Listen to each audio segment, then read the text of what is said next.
And beyond that, fourth argument for why we cannot be condemned, who indeed is interceding for us? Conclusion, verse 35, who shall separate us from the love of Christ?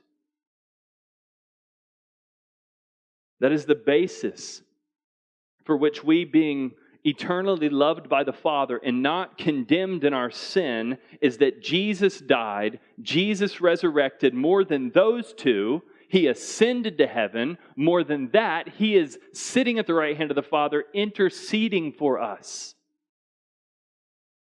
If that doesn't escalate the ascension of Christ and Christ sitting at the right hand of God, I don't know what does.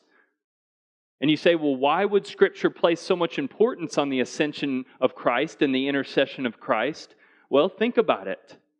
Because sitting down at the right hand of the Father means something. Sitting is a posture of relaxation. In heaven, the fact that He's sitting in heaven signifies He's sitting down in paradise. He would never have sat down in paradise if the work down here on earth had not been finished. Some of the old commentators point this out. They say in the Old Covenant, in the tabernacle, there were no seats for the priests to sit on. Hebrews says this, every priest stands daily, every priest stands daily ministering and offering sacrifices for sin. They didn't have any seats in the tabernacle to sit in for the priests. There was a table for the showbread, an altar, but no seats for the priests. The priests could not sit down. They stood because there was work left to do. Atoning work. There was always something to do, but Jesus, our great high priest, He took His seat. Why?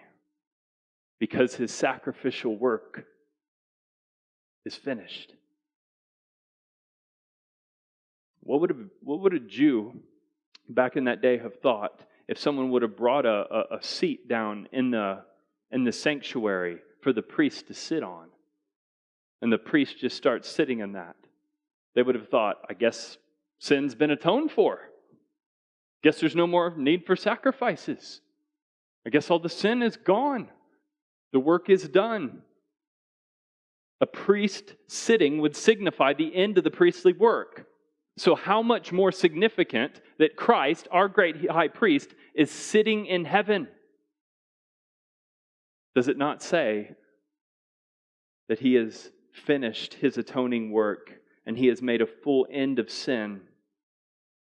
He lives, Hebrews 7:25 says, He lives to make intercession